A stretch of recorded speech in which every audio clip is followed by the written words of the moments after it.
Welcome to the GTHL Breakout Podcast. I'm Steph Karate, and I'm so excited to be joined by Graeme Bonar. He was once a top-rated right winger in Canada, and he has since turned into working in the social work and addictions field to draw on his own experience, which we'll get to shortly, to help save lives today. Very important story, very important message. So thanks so much for joining us, Graeme. It's my pleasure, Stephanie. Thank you for having me on.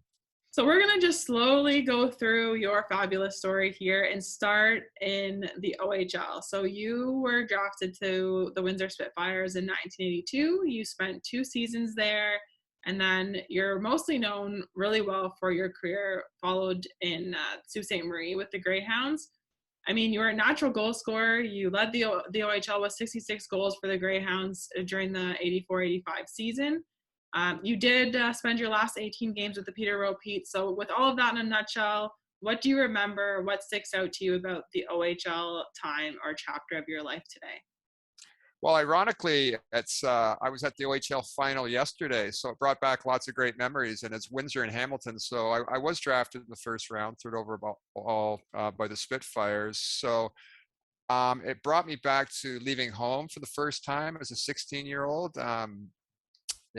Moving away, being excited, being nervous, moving in with a new family, having my mother drive me to Windsor and drop me off with a beautiful, beautiful family, and playing for Marcel Pronovo, who was a legend, a Hockey Hall of Famer, who treated me like a son. Unfortunately, he got fired after his first year as an underage. And then my next year was actually the year when I got traded to the Soo, where some people forget that I was drafted by Windsor. Most people just remember me as number 29 with the Soo Greyhounds. So we're so far so good there, Stephanie. Yeah. And so obviously the Sault Ste. Marie Greyhounds in that community, they're very tight-knit, and it's such a strong, powerful hockey community. Is it one that you get to frequent too often these days, or is it just a standing memory for you now? Oh no, Sault Ste. Marie's my second home. I've been going there since 1983 when I got traded up there, and then I was drafted from the Greyhounds by Montreal Canadiens. But my daughter's up there, and my son-in-law's up there. I've got twin grandkids, so I'm very tied to the community. I have some wonderful friends up there. I just beam when I talk about the Soo. The Soo is by far, and I may sound a little biased, the best junior hockey city in North America, and I'll put it right up there with the best hockey town in the world. So we have great memories up there. Of course, there's 8 feet of snow. They have a brand new arena up there. But back then it was the old Soo Gardens, and people used to line up down Queen Street. The place was packed. The steel mill had the steam pumping out of it. We had big, tough teams. Hockey was a little different back then, but teams had the infamous Soo flu. We'd see guys skating and warm up, and then when the game started, they said, well, where's so-and-so? I'm not going to mention any names today because I have a lot of friends after the game, but a few of them had the mysterious, groin injury or leg pull, and they said, well, I guess they're not playing today, and that was called the Soo flu sort of thing. It had nothing to do with their cold. It was because of our big, tough, and talented teams that Terry Crisp was our mentor and coach. So lots of stories from the Soo. And, on the list of, you mentioned top hockey towns, you went on to be drafted by the Montreal Canadiens. That's arguably on the list for sure. You were drafted 54th overall in 1984. And that roster in that time included names like Guy Lafleur, Claude Lemieux, Bob Gainey. So with perspective today, do you maybe have more appreciation of being in the same conversation as those names today than maybe at the time? Yeah, most definitely, because I mean, my first training camp was Guy Lafleur's last year, and we just lost the Flower, just about 6 weeks ago, 8 weeks ago now. I remember as an 18-year-old kid coming into training camp, and a story. We were rookies getting our physicals done, and this is a true story, whether it's embellished or not. But we remember this. The old Forum in Montreal, which is a hockey shrine, with due respect to Maple Leaf Gardens, because I grew up practicing at Maple Leaf Gardens because I grew up playing with the Marlies. Back then, we practiced at Maple Leaf Gardens Saturday mornings. I got to watch the Leafs practice after that. But there was a gush of wind that blew through the end of the Forum, and we all just looked over, and there was this I want to be careful what I said, but it was just like this godlike figure came out, and he was balding on top, and his hair was blowing. He had a Daniel Boone frill coat going on, and our jaws just dropped. And at that time, I wasn't really a Montreal Canadian fan. I was still, grew up with Daryl Sittler and Dave Keon. But at that moment, I got the fever, and we just looked over, and he just walked by and he nodded at us, and we were all in shock. It was just like, it was one of those beautiful, beautiful moments in our lives. I mean, because we all said the same thing. That's why they call him the Flower. And he was, um, he retired that year at Christmas time, but my first training camp was Guy Lafleur's last year. And there's so many other stories about Montreal. Like, John Beliveau was the ambassador there. On any particular day, there would want to be hockey's royalty would walk in, and then they all had Stanley Cup rings, unlike some other team in town that we won't talk about right now, because I got a lot of friends that are Leaf fans. So. I think it's a little sore at this point, but yeah, that's okay. Wait till next year.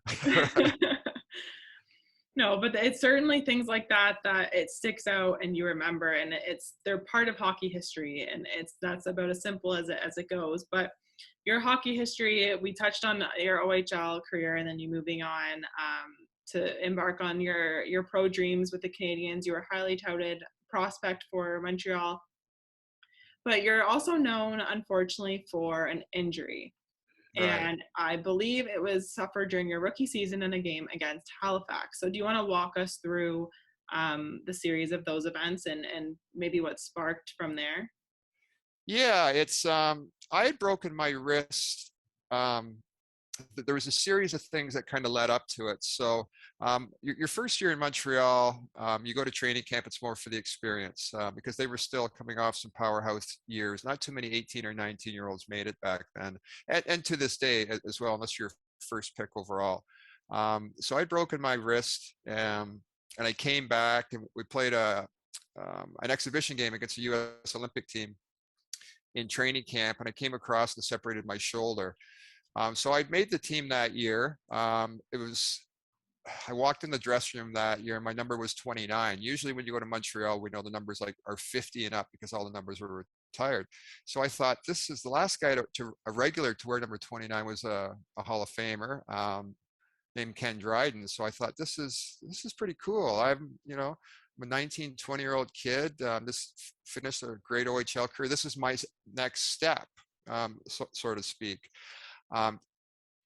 So I went down to Sherbrooke, which was our American League team, for 6 games conditioning. And on the 6th game, I was getting called up the next day. So I was fulfilling my 6 games, and there was just a freak injury. A guy fell on my ankle, and I had some problems with my ankles my last year in Peterborough, but nothing to this extent. And it ripped the inside of my ligaments and did some damage to my Achilles. And unfortunately, I was never the same after that. I was 20 turning 21. So within about the 6-month span, my career was over. I mean, I tried coming back. We had different surgeries and stuff like that. But it was never the same. Yeah. Just like that. So maybe today with modern medicine, it might be, but yeah, it was unfortunate. Yeah. Did anyone at that point ever imply or say that, this is it, like this is the end of what could have been your NHL career here? Well, the doctor did. Yeah, the doctor said it's never going to be the same again. I mean, I tried coming back on numerous occasions. I mean, I spent some time with the Olympic team, and I'd go there and I'd be okay for about 6 weeks. I mean, I'd go there, I think I played 4 games with the national team. And scored. I scored wherever I went, but I lost a step. People talk an awful lot about my natural ability to score goals, but speed was such a huge part of my game. And I was a big man, so when you could skate, shoot,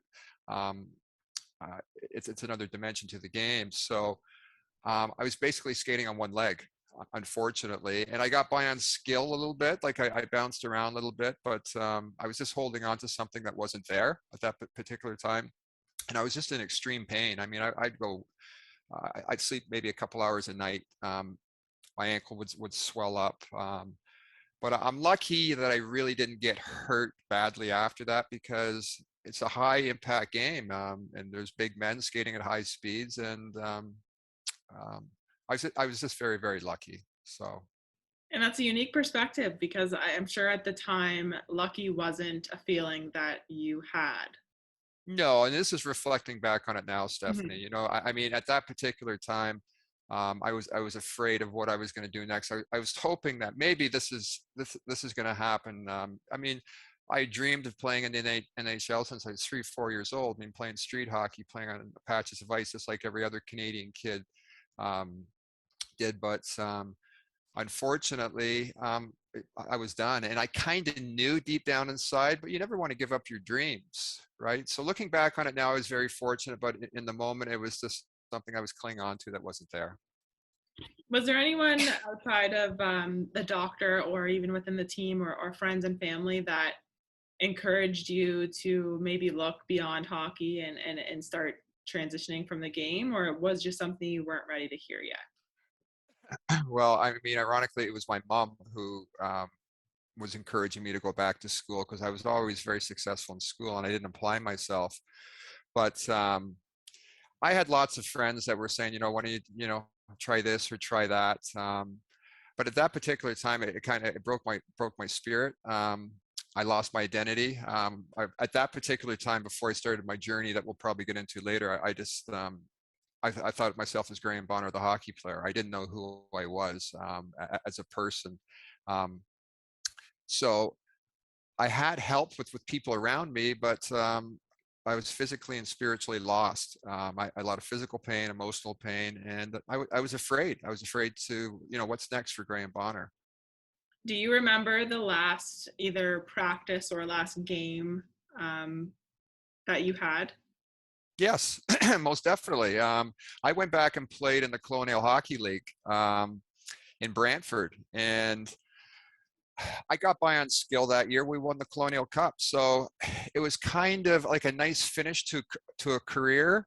I got to come back and play with some very, very talented guys, and win a championship. So, you know, what started off as something where dreams and playing in the NHL happened to, you know, to being lost. I got to at least finish a career by winning a Colonial Cup championship with a bunch of great guys who I'm in contact with today. So that was very special. You know, looking back on it now, as we mature and look back, I said, hey, you know what, you're pretty fortunate, Graeme, for some of the things that you experienced in your life. Again, at the time, you didn't realize it, but I think that's what age does to you. Perspective and appreciation, I think, two things. Yeah, most definitely, for sure. It's called lived experience in life, right? So it's helped me shape, put things in, and tell my story where I am today. So I'm very, very grateful and a very lucky person. So from hockey to the next step, what happens after you hang up the skates and you start on the new chapter?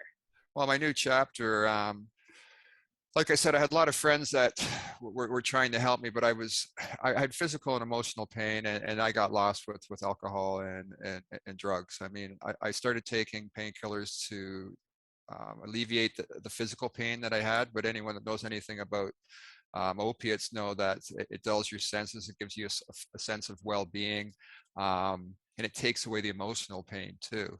I mean, back then, alcohol was a part of the game. So when you combine alcohol and opiates and cocaine and you mix it all together, you can get lost very, very quick.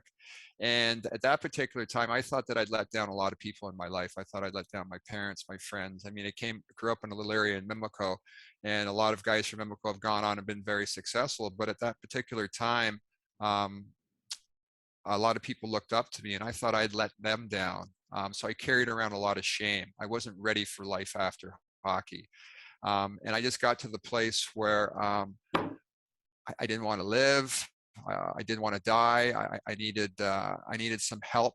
But when you struggle and you get caught up in that's the downward spiral, I know it's a overused saying, but you're afraid, afraid to ask for help, and that's where I ended up. Was that someone who reached out to you, or did you eventually strike up that courage to ask for help? How did you get out of that place? Well, like I said earlier, Stephanie, I was always well liked. excuse me. So, I mean, I had a lot of people that my nickname was Bones. They say, come on, Bones, let's, um, you're better than this, so to speak. So I always had people in my corner. However, um, I went to treatment and I surrendered that this thing is more powerful than Graeme. I can't outthink this. I can't stick handle through a phone booth. I can't score 3 goals on this shift. This is something serious. In order for me to save my life, I have to surrender that this is a disease. And if I don't surrender to this being more powerful than me, I'm going to die. But without my mother was very, very influential in saving my life. Without my mother, I wouldn't be here today. In the rooms of NA, which is Narcotics Anonymous, Cocaine Anonymous, Alcohol Anonymous, I suffer from the, we talk about it, the disease of more, so to speak. I always wanted more. I wanted to keep going, whatever it may be. If I scored 3, I wanted to score 5. If I wanted to listen to this music, I wanted to keep going with this music. I wanted to be around friends. So that fed into my addiction.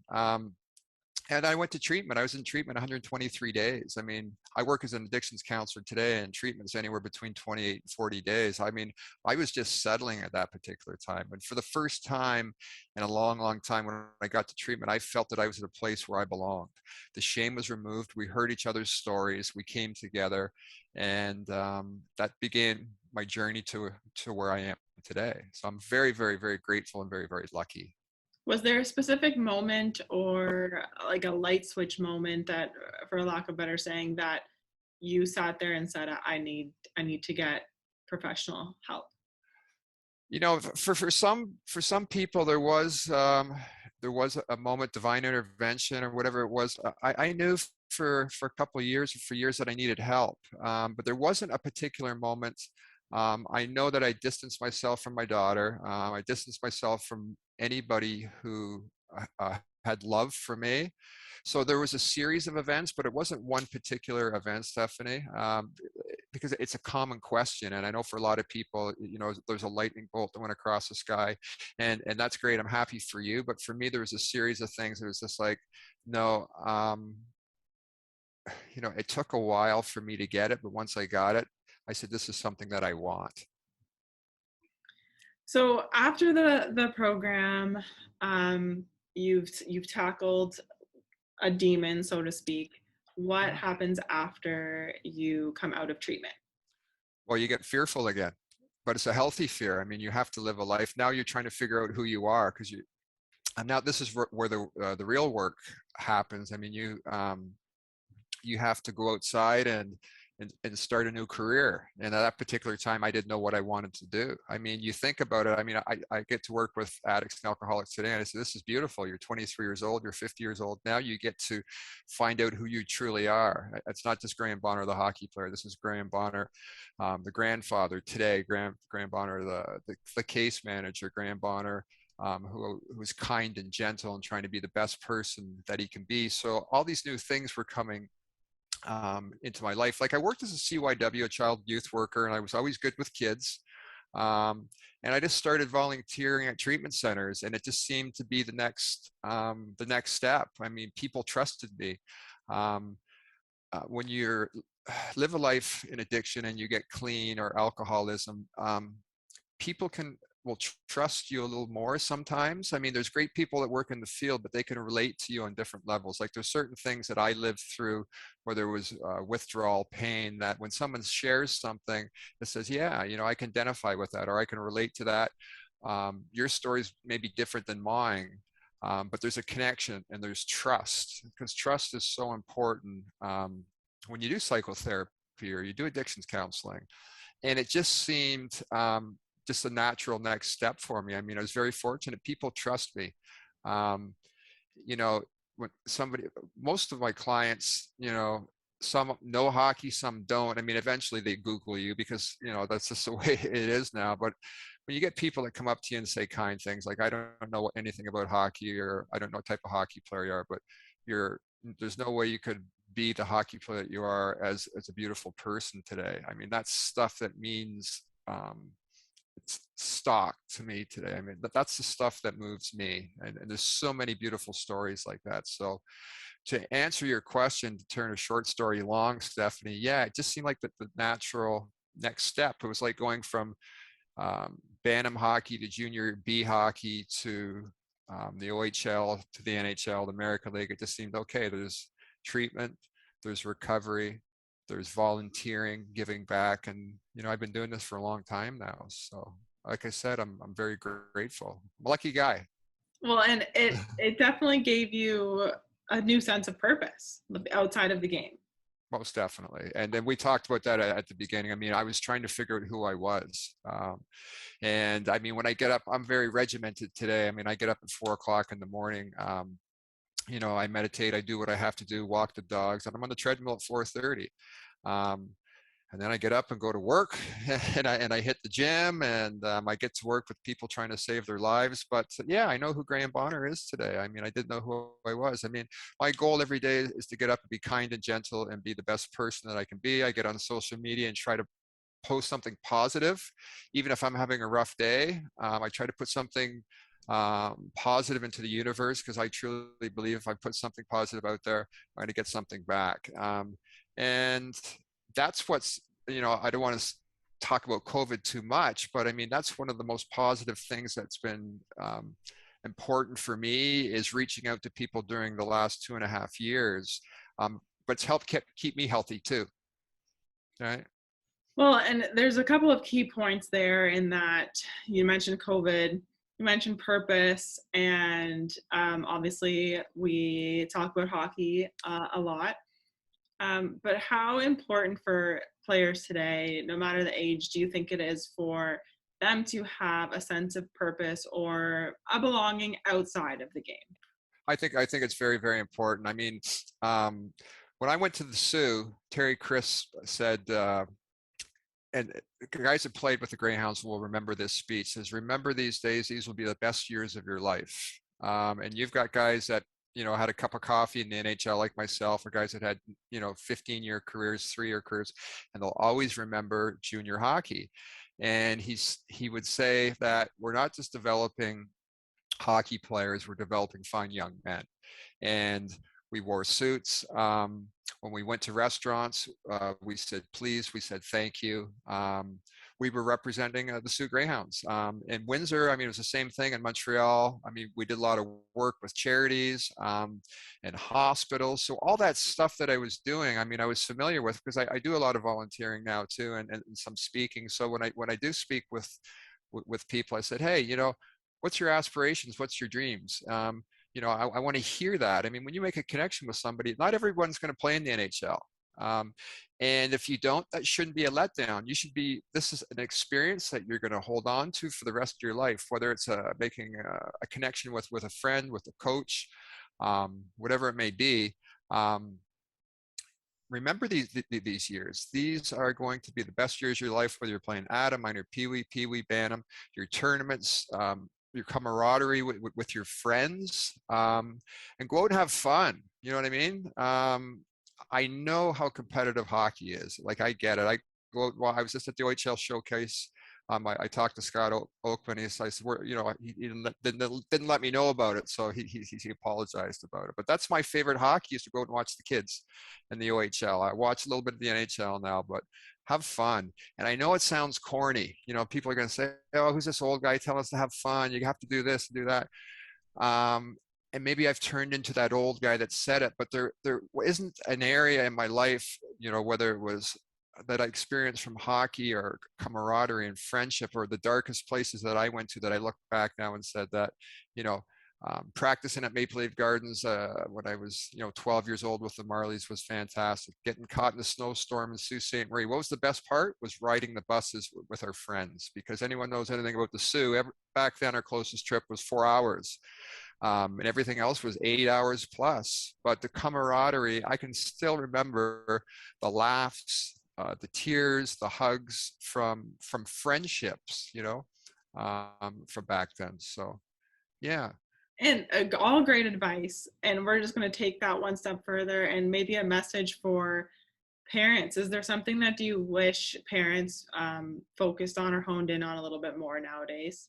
Yeah, let's let your kids play baseball or lacrosse or soccer in the summertime. I think the kids are playing way too much hockey. I mean, all our heroes played.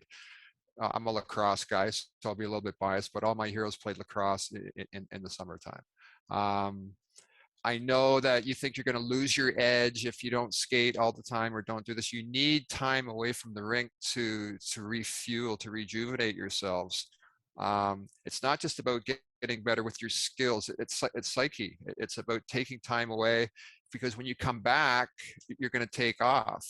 But I think the most important thing too is, I mean, be proud of your children, whoever they are. Again, people may roll their eyes and say, I want my son or daughter to play in the Olympics, or my son to play in the Olympics or the NHL. That's fantastic. But you're also developing, maybe your son wants to be a pharmacist, or maybe your son wants to be a firefighter, or maybe he wants to go back and coach sports or become a gym teacher. I never knew that I was going to be a case manager and practice psychotherapy and have people trust me. That's a God-given gift that I was given, and here we are today. I'm scoring goals in different ways, so to speak. Well, let's touch on Graeme today. So you did mention that you're a case manager. Do you work with youth still today, or is it more adults?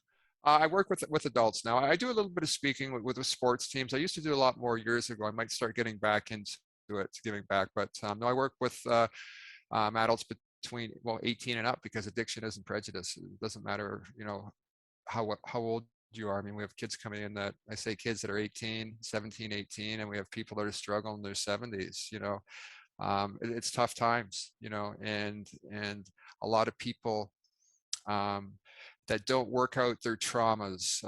I do a lot of trauma work. So trauma work can go back, and that's really heavy lifting to things that maybe happened to them 3 or 4, 5, 6, 7 years old, or maybe something happened to them in their early teens.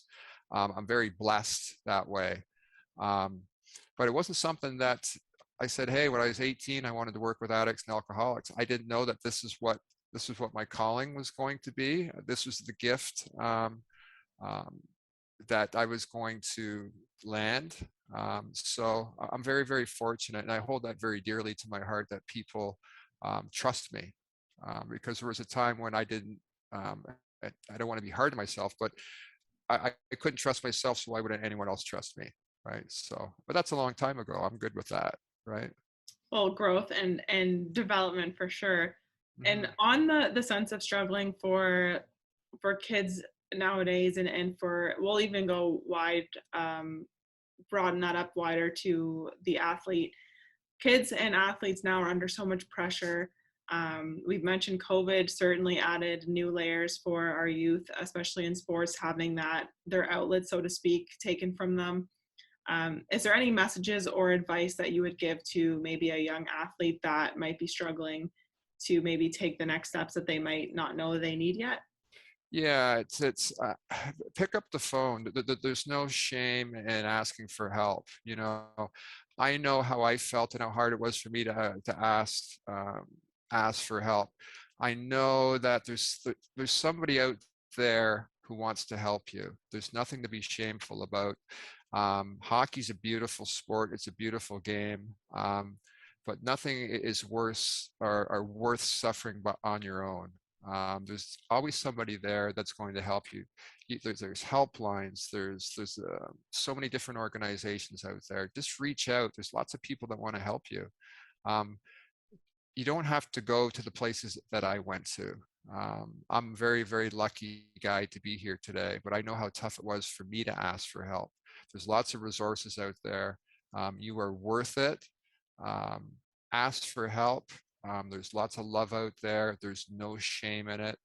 You never know. Maybe I'm the one that's going to be receiving the phone call. I don't know. But there's lots of beautiful people out there that are ready for you. And that just warms my heart, because I know what it was like in my darkest moments. And when I opened up, there was so many people that wanted to help me, so don't lose your eyes on the prize. There's so many prizes and gifts out there. Well, and on the flip of maybe some advice for the person who would receive that phone call, what is the best thing that they could do for that person who's asking for help? Listen. we're in a world now where everybody's got an opinion and everyone's a specialist on something. The most important thing is for someone to be heard, and you listen to somebody, and if it's out of your league, you help that person get the help that they need. Very similar to the resources that are there. I mean, my phone blows up on the weekend with people that are struggling, and I can't help everyone, but what I can do is give them a number and refer them to somebody, or make a phone call and say, hey, so-and-so, give them a call. And there's lots of people out there. So you don't have to take everything on, but just honor their feelings, and try not to judge. Listen, it's the best skill in the world that we have is just to be active and present in the moment, and be available. And that's the gift of recovery. What it's given me is to be present, and be attentive. And when somebody speaks, I'm there for them. Sometimes you don't even have to say anything, right? But everyone's got an opinion. Everyone wants to tell them, oh, toughen up and do this and stuff. Yeah, there's a time to toughen up. Of course there is, but there's a time to talk. There's a time to listen, and there's a time for hugs as well. Well, all excellent messaging. I couldn't agree more. And just on that note, is there any maybe final messages or notes that you would want a young athlete to know or take with them? Well, I'm going to say again, have fun. I mean, whether you're playing house league hockey or AAA hockey, get out and have fun, and play some lacrosse or baseball. Go fishing in the summertime, man. You know what I mean? It's you're just going to be so rejuvenated when you hit the ice again. Mountain bike, do whatever you have to do. You don't have to skate 365 days a year. All the best players that we grew up with, the Gretzkys, the Gordie Howes, the Bobby Hulls, the Guy Lafleurs, they were all great athletes. They weren't one-dimensional. And your skill set is only going to help you and enhance you. You're going to come back recharged and ready to go. Get out of the rinks for a while. In the summertime, you don't need to be in a rink. Get out to the only rink you should be in the summertime is a lacrosse rink. Okay, there's my bias right there. Or if you want to play baseball or soccer, whatever it may be, but get out of the rinks, guys. You know what I mean? And young ladies, whatever it may be, athletes, get out and try different things. Have fun and choose love yourself above anything. It's like I said, my goal every morning is to be kind and gentle and be the best person I can be. I'm a grandfather, twins, you know what I mean? I've got a great relationship with my parents, my daughter, my son-in-law. I think I'm a good boyfriend, you know what I mean? So all these little things, all these little gifts come your way. And I'm still the same bones. I still got a sense of humor. I've got a big heart. I wear it on my shoulder. So just live. We're only here once. Get out there and have some fun, right? And step away from the rink every once in a while. Yeah, and drop this thing here. That's another one. That's a whole other conversation. It's ironic now because when clients come into treatment, the first thing we do is take their phones away from them. Whoa, that's a whole new different ball game. You want to talk about behaviors come out there. It's just like, I don't have my phone. The reason that we would take the phones away from people at the beginning is so that they can settle and be in the moment. Your family is okay with you being in treatment right now. You don't have to contact them. You weren't available for them when you're out there. Just put it down for a bit. Let's walk our way through this. So don't get me going on the phone thing. It's a safety net for many, many, many, many people. We're all guilty of it for sure. We are. Hey, listen, I'm as guilty. I'm not on a soapbox here. I'm guilty too. No, it's all great messaging, and we truly, truly appreciate your time. Your story is definitely one that many should hear and take note of. We can't thank you enough for giving us some time today, Graeme. We really appreciate it. I'd love to come on again, and I'll see you in the rinks. I mean, I love minor hockey, so thank you. It was my pleasure, and have a wonderful day, Stephanie. Thank you. GTHL was the MTHL, brings back lots of memories. I mean, so for me to be here today is an honor, so thank you. No, thank you so much. And to all our listeners, we hope you gained as much as we did from this special message, and we can't wait for many more off-ice stories just like Graeme's.